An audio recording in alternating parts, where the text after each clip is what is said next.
great. Everything's going to be fine. Everything is going to be totally fine. So, welcome into 2 Decades Too Late. I'm Brad, hanging out with Josh. What's up? This is the podcast where we rate albums that are turning 20 years old. And this week is Hidden Hands of a Sadist Nation by Darkest Hour. Which, so sweet. Yeah, it's... I don't know how we're going to land on this or if we're going to agree. I can tell you 100% that I liked this way more when I first listened to it in 2003 than I liked it in 2023. Yeah, you feeling roughly the same on that? Roughly the same. And having to listen to it like multiple times kind of in a row to take some notes for this. Oh, Jesus, just kill me. I don't want to. Yeah. I would give me Blood Has Been Shed again. Yeah, to say it was fatiguing would be a pretty dramatic understatement, which is unfortunate. Because God, that's a fucking chore to get through. Why is it so long? I don't know. I'm pretty positive though that I could finish a marathon before the end of this CD. Like when you're in listening to it, that's how you start to feel like, Jesus, I could do so much other than listen to the CD. Yeah, it's like I could be doing anything. I'd rather do laundry or something. Like even though I can technically have that on while I'm doing it, I would still just rather listen to nothing and do laundry. I'm shitting on it a little hard, but like, it's just... I mean, is there a song that's less than 4 minutes long? No, there's not. Mm-mm.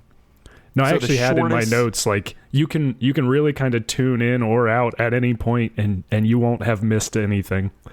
No, you're absolutely right. Oh, just a bit of house cleaning. We talk about Shai Hulud a lot on the Blood Has Been Shed episode, everyone.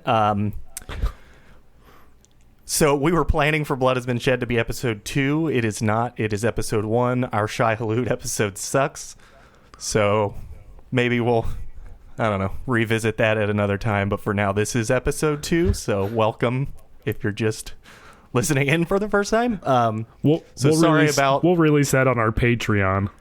Yeah, right. Yes. As if more than like 30 people are ever going to hear this and they're all going to know who we are and be personally knowing who we are. So, yeah.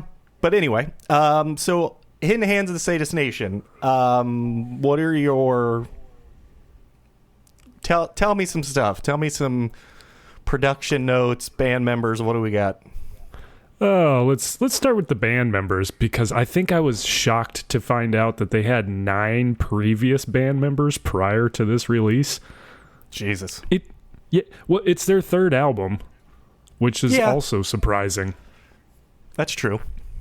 So they released Mark of the Judas in 2000 and So Sedated, So Secure in 2001.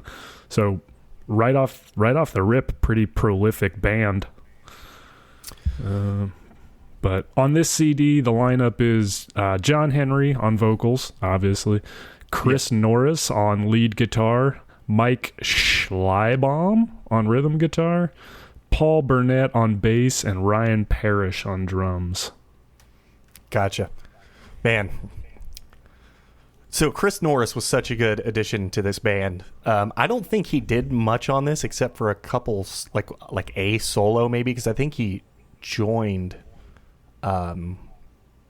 right basically when it was coming out. Yeah, he joined in like 2002, I think. Yes. Yeah, 2002. So from what I remember, he didn't contribute much to this one. He redid a solo from one of their old songs that was on like the re-release, the special edition. Oh yeah, if you remember that. Yeah. Yeah, he did a solo on that, but I think that's the only thing he contributed. But man, that figuring Undoing Ruin is about 10 times better than this. I'm going to go ahead and say that adding Chris Norris was a good call, and when he left, I was sad. Dude, Undoing Ruin is so much better than this. And it was only 2 years later. Like, even the production sounds a mile better. Yeah, I don't, which is like bizarre from a few different perspectives, but one of which being that it was recorded by Frederick Nordstrom. If I butchered that, I'm sorry. Who recorded everybody in the Scandinavian melodic death metal world. Slaughter of the Soul by At the Gates being one of them, which the fact that this was, it's crazy that the production is so much better 2 years apart when such a big deal producer recorded them. I guess I don't know who did Undoing Ruin. Hell, for all I know, it could have been him a second time, but yeah. Yeah. A second time.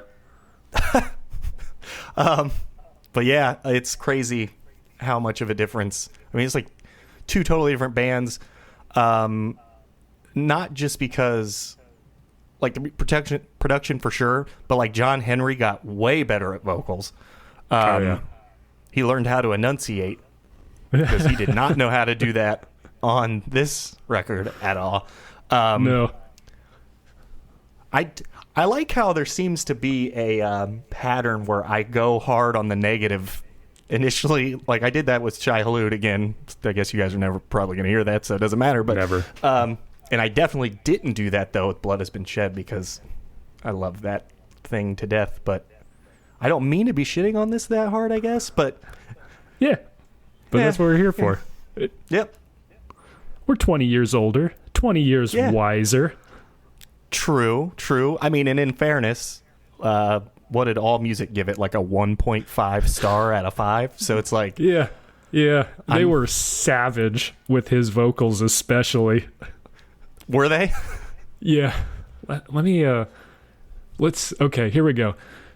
To be indelicate... The vocal style that's taken grip throughout much punk/metal crossover music might be fairly categorized as the sound of a guy about to vomit into the microphone, amplified to 11 and aimed for maximum trajectory. Woof, man, suck a dick, Darkest Hour. Oh my god. When you start to be indelicate, that's wonderful. Man, there's no misinterpreting what you're about to do. That's fantastic. Dude, that whole review is just savage.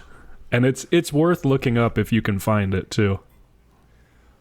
Oh, also, not for nothing, Undo and Ruin was produced by Devin Townsend. Oh. That actually explains a lot. Yeah, it does. He's an excellent producer. Wow, okay. I like Guy's how... a magician. A lot of these albums, like you and I used to listen to so much, I mean, in nauseum, and I knew so little about them. Like, not that I don't even know if in 2000, when Undoing Ruin come out, 2005, like, if it would have even been on my radar that Devin Townsend, like, if that would have even mattered. I kind of, maybe that was around the time I heard A Strapping Young Lad. I guess that would be the case. Anyway. I was trying to place that in my head and came up short. Yeah, that's fair. We're not unique. I guess so far I am not unique for shitting on this, which does make me feel better. Yeah. And I will say, just like high level, like, first of all, just as a vocalist from time to time, could you imagine being the vocalist, like, performing these songs live when there are just like 3.5 minute sections of music and nothing else? Like that whole, I forget what off the top of my head what song it's from. I think it's Accessible Losses. I think you're right. And where it just does that forever. I mean, it's one of my old favorites from the album, for sure. Like, I remember loving that song, but God, it's too fucking long. It's just, I mean, I understand using a bridge to build or, release or build and release tension in a song. Like, I get why that is a thing. But it doesn't need to take more than 2 minutes. No, to do that. No, definitely not. It just doesn't. I mean, I will say Accessible Loss is best chorus on the album for me. But Yeah. Ugh. I mean, and it's like people, when Oklahoma is 4 minutes long and it's the shortest song on your album, it's just like, what are we doing? It's, man.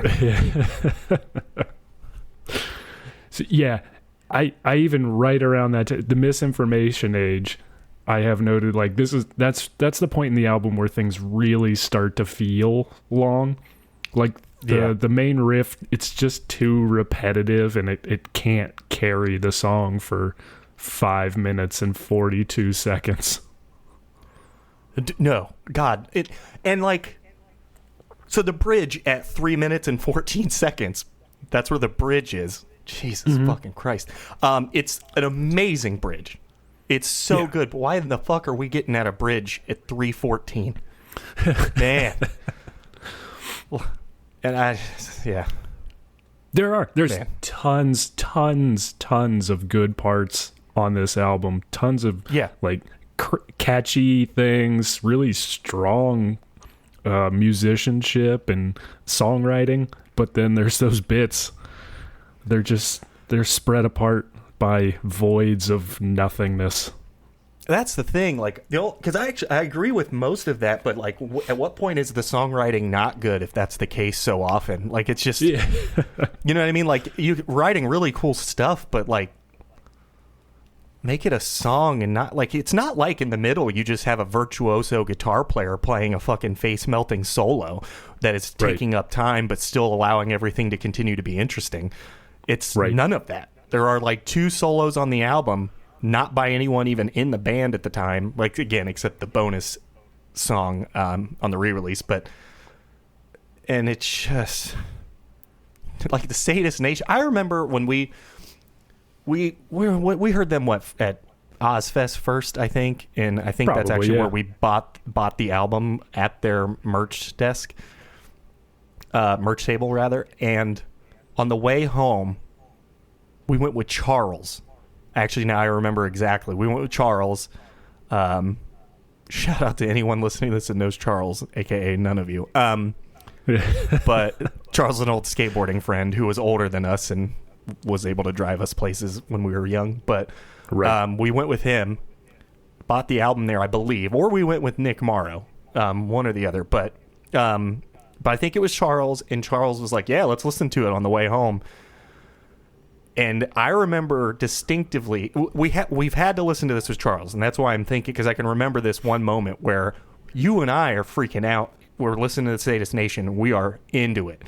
But we get like halfway through that song, and Charles is like, "This is one fucking song?" And it was just like, and I didn't get his like view of it, and now I'm like, whew, boy, do I understand now, like completely and utterly. Because I mean, it's like Sadist Nation, strong intro, solid through the first chorus, bridge is good, which a lot of the bridges I don't think are good. I think a lot of them are pretty bad. But man, the bridge ends at 4:15. Oh my God. It's brutal. Like, it's a great bridge, but you know, and very important to me, specifically that track, because Thomas Lindbergh's on it, and that's what introduced me to At the Gates, which pretty much changed the trajectory of my music writing, kind of in general. And it's, I don't know, it's just,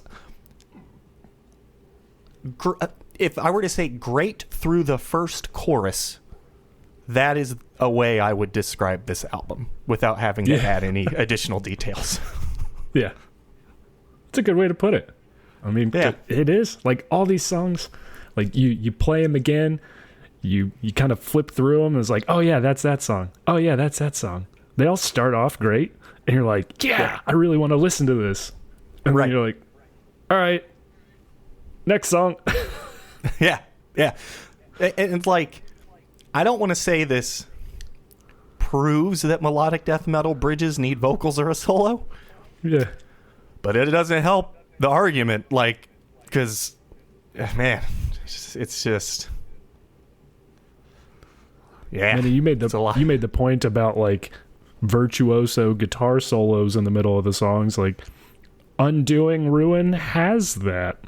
So, like, the next album really kind of shaped up But I guess to be fair, like you can follow a steady progression through their albums. Like starting with, so I went back and listened to So Sedated, So Secure, and this is definitely an obvious step forward from that. And then Agreed. when you get to For the Soul of the Savior, the reissue bonus track or whatever you want to call it, you definitely feel like you're moving toward Undoing Ruin at that point too. Yeah. Well, which, it's really weird. And I didn't know this, but For the Soul of the Savior is the first track on the Mark of Judas. So it actually came out in 2000 originally. And so they just took it and were like, hey, Chris Norris, put a solo on this, please. And added it there. That is interesting. Because you're right. From the time we were listening to this, and when they got the re-release, which I bought, and had that song on it, and then went to deliver or Undoing Ruin, you're absolutely right. I was like, oh, cool, yeah, that song definitely makes sense, and I get that they were going this direction because Undoing Ruin was like that a lot. And then when I found out that song actually came out in 2000 originally, I was like, well, I don't know what they were doing then, because you just blew my mind.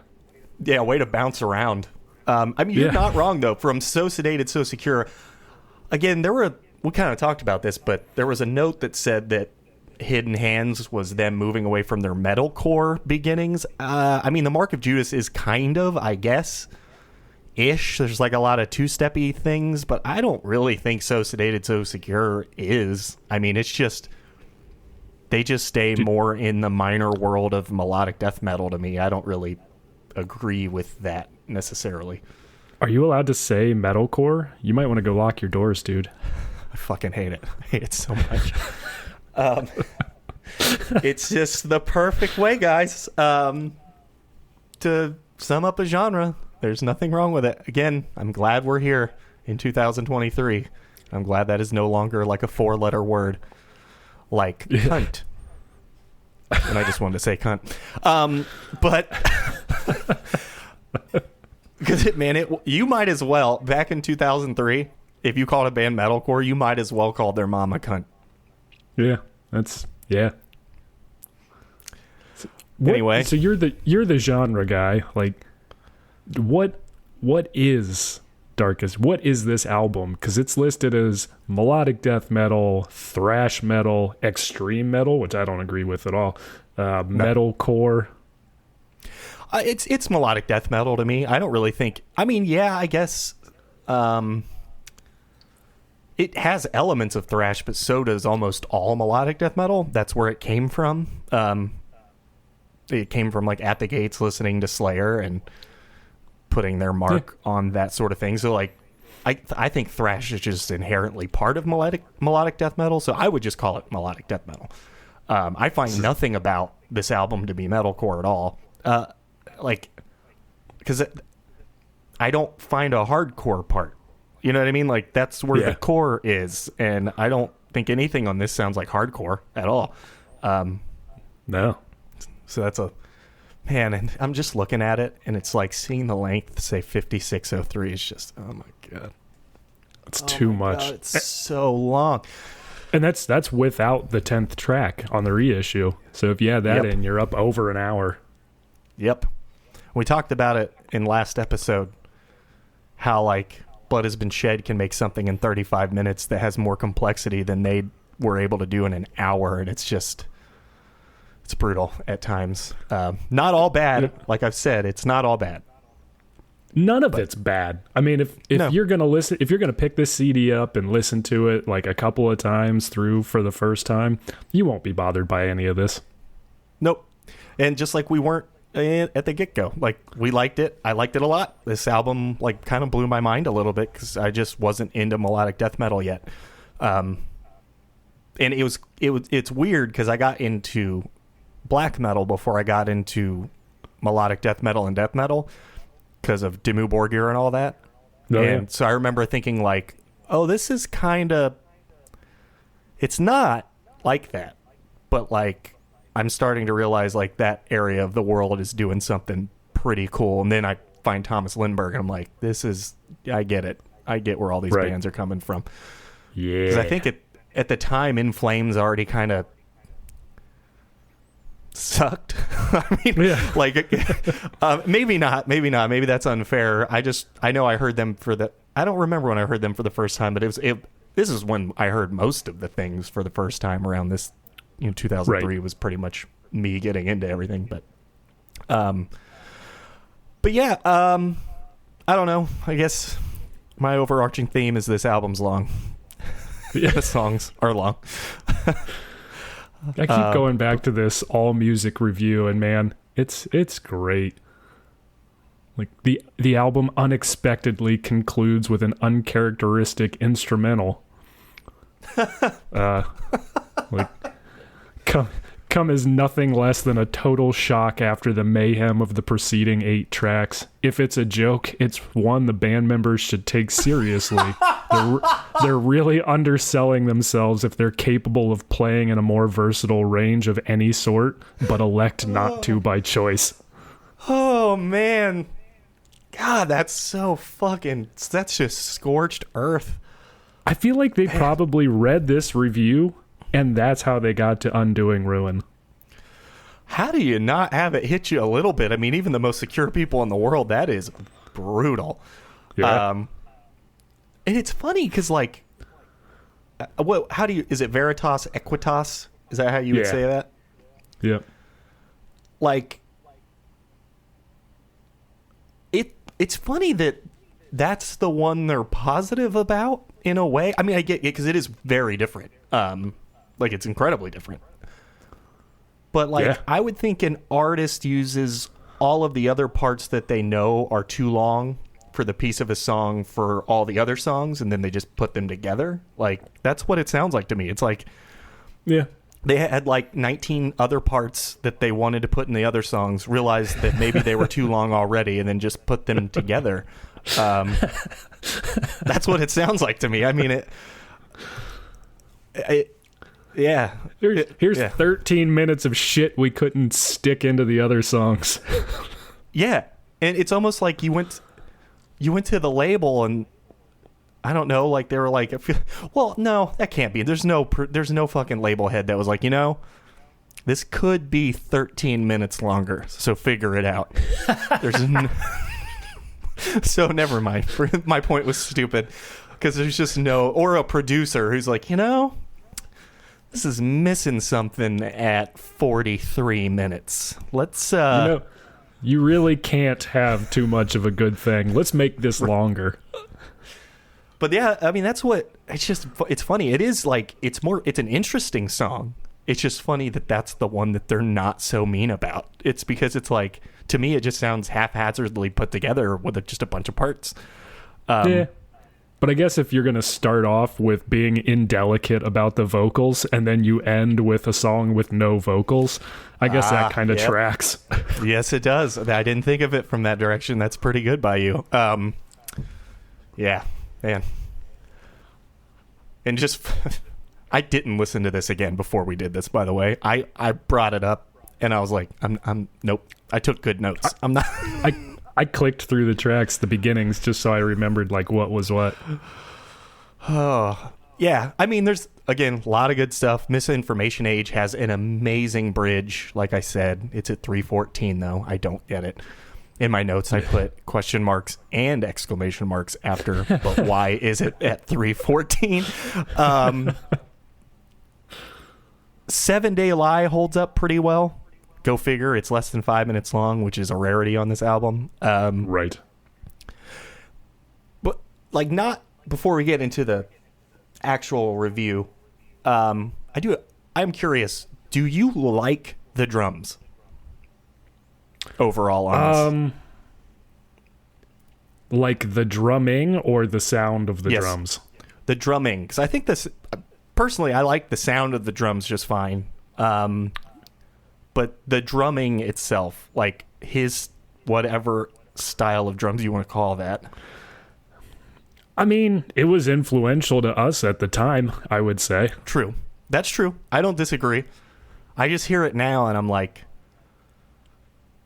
learn a different fill, please. Like, rather than just single stroke 16th note fills every time that go on for sometimes just like 30 straight seconds where it's just madness. And it's like, that doesn't even add anything. You're not even like blending with what's going on around you really, or making it like a cohesive unit. You're just flailing like wildly. I'm not going to say it's like bad. It's just re-listening to it now and being like there, you can still be like musical. You don't have to just do that. But it's fine. I was just curious because I remember loving it, you know, at the time. And like you said, like we basically, our second band was just purpose. Like the purpose was to rip this album off. That was its purpose completely. We didn't do it well, no, at all. But that's what the goal was. So yeah, I loved it at the time. It's just re-listening to it, I'm like, man, have some sort of. You can be delicate at times and still sound like metal. Metal doesn't have to just be that the whole time. But let me see if I can sum this up. It sounds like the drummer holds a pencil with his fist. Yeah, it absolutely does. It's very good, very well said. Okay, well that was it. I mean, like. And the reason I brought it up specifically is because of 7 Day Lie. Like, I think it holds up. It was one of my old favorites. The drum roll / pre-chorus,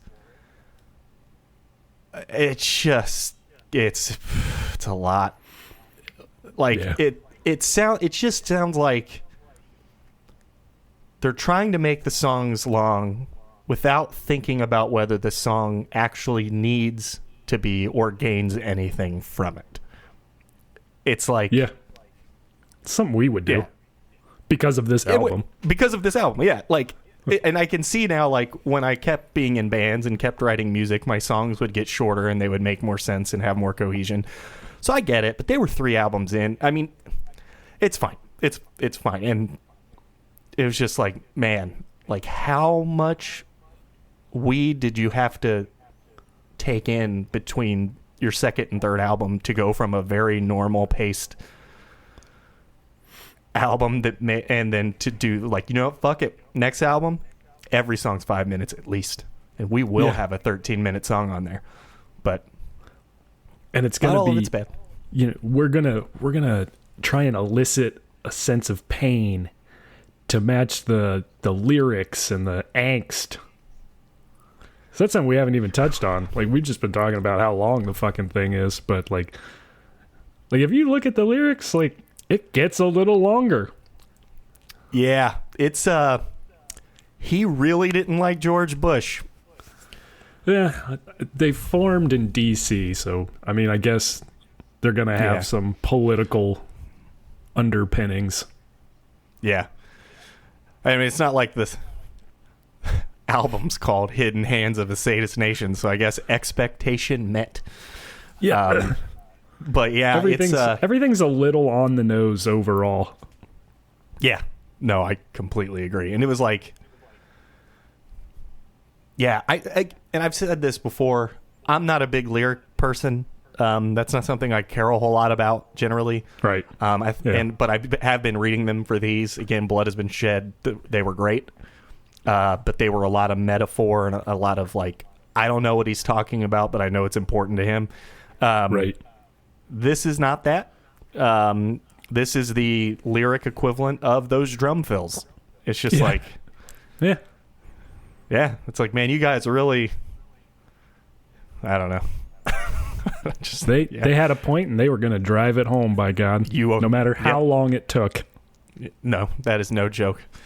Yeah. Also, the misinformation age, does it not make you think of fake news? Because that's what it made me think of. Just the title and then the lyrics. I was like, if fake news was a term, but yeah. If fake news was a term in 2003, that would have been the name of that song instead. I feel like the two sides that made up both of those terms, like, that fits their demographic as well. Like, oh, that's fake news. Oh, this is the misinformation age. Yeah, you're right. You're absolutely right. It's funny. But yeah, Ew. like we can get. I don't know. It's like I have notes on every song, and I was thinking maybe we'd get more granular. But honestly, it's like I repeat myself almost every single track. I'm just like, hey, this part's good, but man, it's Like, a lot of it. In the same way that you couldn't take anything out of that Blood Has Been Shed album, you can take the exact opposite approach, and anything in this album you could take out and still be left with probably a better album.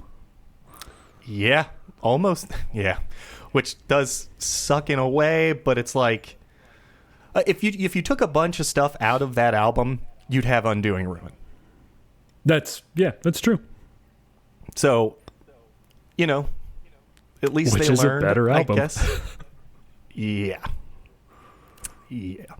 So yeah, I guess time to get to the review. The review. Yeah.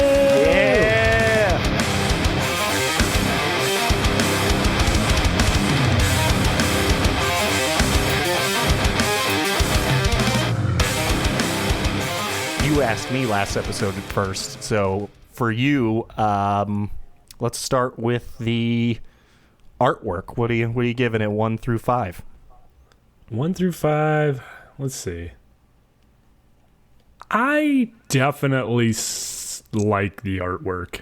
It was pretty original,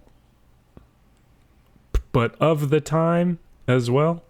I don't know. I think it's cool overall, and it fits the overall theme of the album. So I'm going to give it a solid. I'm going to go right down the middle with a 3. 3. I guess so. I don't know if I had an opinion on it at the time because I just don't know if I cared. Yeah, but no. that's kind of the thing, though. Like, I do remember having an opinion on Blood Has Been Shed's artwork at the time because it stood out. Yeah. I don't know why I hate it, but I hate it. Like, I don't know. I can't even put my finger on it. But yeah, I'm going with a 1. At least it's not pink. Right.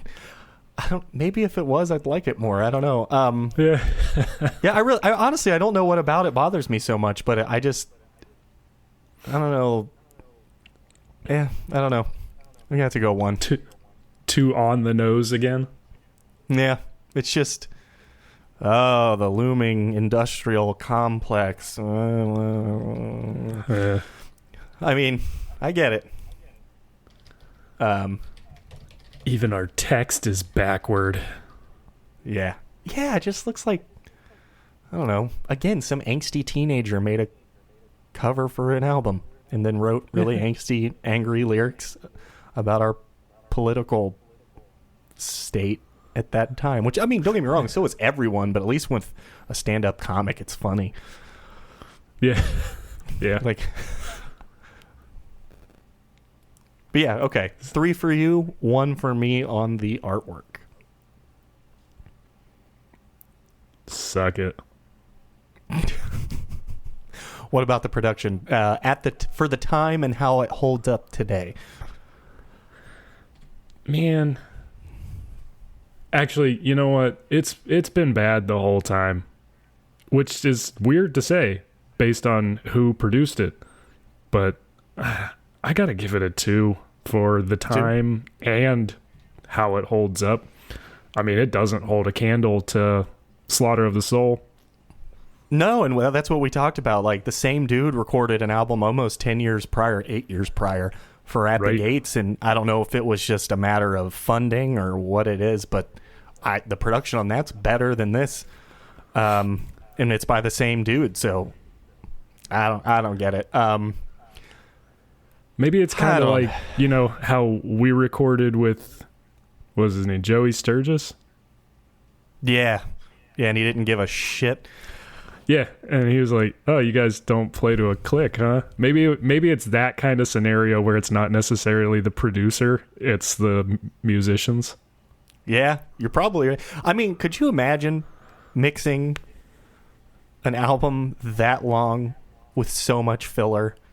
I mean, I guess when you're really good at mixing and mastering stuff or production in general, maybe it's not a thing. I guess you just apply your templates and stuff, but yeah, I don't know. It's fine. I'm gonna give it a 3, I guess. So a little bit. I don't know why I'm not giving it a 2. It's kind of same reason I don't know why I hate the album cover. It's just I so don't have much of an opinion on the production. It's fine. Like, it's just funny when you skip ahead 2 years. What a difference. I mean, it's like it's not a completely different band. It's genuinely not. The lineup's technically exactly the same, even though the Carl guy didn't record anything on it. But it's just like a completely different. If I can give it a 2, I've talked myself into it too. Suck it. Yeah. I just remember I'll never forget being able to hear where he's hitting the snare. Oh, that's right. That fucking when he will just randomly move from hitting the center to the God. I forgot about that. If I would have thought of that, I would have went to 2 immediately. That is it like hurts my ears because it's so high pitched. It is. Like, and it just cuts through in a way that is not pleasant at all. No. So for all you drummers out there, be sure you're hitting the center of your drums consistently. Like, and for the hard hits, yeah, like, have a rim shot in there for sure, but he sounds like he's just, it's not even a rim shot. It sounds like he's just hitting the most tension-laden part of the, which is so... Right. And when you're doing a fucking skank beat, excuse me, it's like... Skank beak. Skank beak. It's a weird bird. Yeah. Yeah, that bird's got a skank beak. Gross. Also, I don't like the word skank, by the way. I understand that that's like a terrible term at this point. Have sex if you want to have sex, but that's what that beat's called. So don't come at me, bro. Out there. I get it. It's not a good term, and women should have sex if they want to have sex. But that's the name of the beat. Just an aside. Yep. Yeah. All right. Where I see a big shift, obviously, impact it had on you at the time. You got to go with a 5. I mean, you couldn't just agree do. more. Yep, it's 5 all day. Which it's funny. It's just funny, like how unorganized music was at the time, kind of in general. You had bands that weren't, obviously, Killswitch Engage being one of them, but right, different genres, I know. But then again, if you're being influenced by someone like At the Gates, it's weird to have such. I mean, don't get me wrong, At the Gates. What was the name of the album before? Terminal Spirit Disease. That's decently all over the place. It's a lot less buttoned up than Slaughter of the Soul. But at the same time, Slaughter of the Soul had been out 8 years, and I'm guessing that's where you got a lot of your inspiration from if you're in Darkest Hour. Right. Maybe I'm overselling that. It's just funny to think it didn't translate that well. But yeah, at the time, it changed everything we were doing. I mean... Yeah. So, no, 5 for sure. Crazy. Yeah. Let's get to how much you enjoyed listening to it today. Let's do that. I don't even know where to land. A 3, I guess. I know I shit-talked it a lot, but like the good parts are very good. It did give me that kind of nostalgic feel kind of thing going on for the first listen. Yeah. Second and third, not so much, but I'm going to base it off my first. I'm going to try to be objective in that way, I guess. Yeah. I did not hate it the first listen through. After it's been a long time, I've largely ignored this album just because I think they have better things to listen to than this, because they do. But yeah, I'll give it a 3. You talked me into a 3. I was going to go with a 2, but then I was like, the first listen, the nostalgia is still on there. You're dusting off an old favorite. I'd go with a 3. But you're right. On those subsequent listens, the nostalgia dust falls off pretty hard. Yeah. Like it craters into the earth. It is like, just... Hey, I'm about to go have a root canal. Can you put this on for the entire procedure? Right. Well, the root canal would take less time. Yeah. So it would be there. I'm about to have major surgery. Put this on. It'll outlast this whatever we're doing. It's a heart transplant. Yep. It'll still be on. I brought the extended edition. It has a 10th song, so we'll be fine. Well, that lands you at a 13 and myself at an 11 for Hidden Hands of a Sadist Nation by Darkest Hour. Out of 20. Woof. Out of 20. Yeah, it's not good. It's not good. Before It's we one of the- part, do you remember what the deal was with that reissue? Like, why? Because didn't it come out like a month after the first issue? Yeah, it was like really close together. I don't know if I were to take an educated guess. The best I could come up. Well, I do know that they added Chris Norris recorded a solo for it. Okay. So I'm assuming it was, hey, we don't have a way to get you on this album because of whatever, but we have the track. And maybe it was a matter of like, we can't get any more time with Frederick Nordstrom, but if you want to just in your home studio lay down a solo, we just want to show everybody what we got. Yeah. Or I'd buy that. Yeah, I mean, that's my best guess. I have no idea, but the solo's super rad. So yeah. And I assume it was like they're maybe already in the writing process. Maybe Chris Norris, even though it was so close, came to the table with a lot of stuff that they liked and was like, you know what? You're kind of along the vein of what we used to do, but not. You want to add a solo to this song because it kind of seems like it would fit in what we're moving toward. Yeah, I don't know. Solo's sick, though, so I'm glad it happened.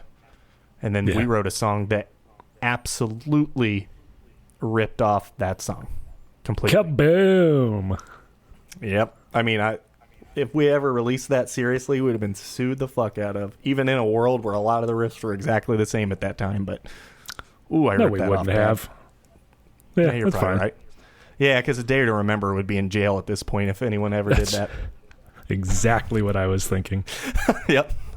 No, I like you, A Day to Remember, but boy, you rip people off a lot. Which is fine. Lot. The Glass Jaw. Kind of blatantly, too. Yeah. Pretty blatantly. The Glass Jaw dude, I can't think of his name off the top of my head. I know I read an interview with him once where he's like, what do you think about sounding like so-and-so? And he goes, all music is someone taking all of their influences, putting it into a blender and see what comes out. So with that thought process, it's like stuff's going to get ripped off at times. It's fine. But boy, A Day to Remember did it pretty bad. Kind of made a career on it. Yep, sure did. All right, guys. Well, thanks for sticking around for a podcast episode that's probably ironically longer than it should be when talking about an album that's longer than it should be. Excellent. Yeah. Excellent. All right, Josh. What does the thing say to play us out? What does that mean to play us out? Fucking thing sucks. Hey, he's been Brad. I've been Josh, and we were 2 decades too late.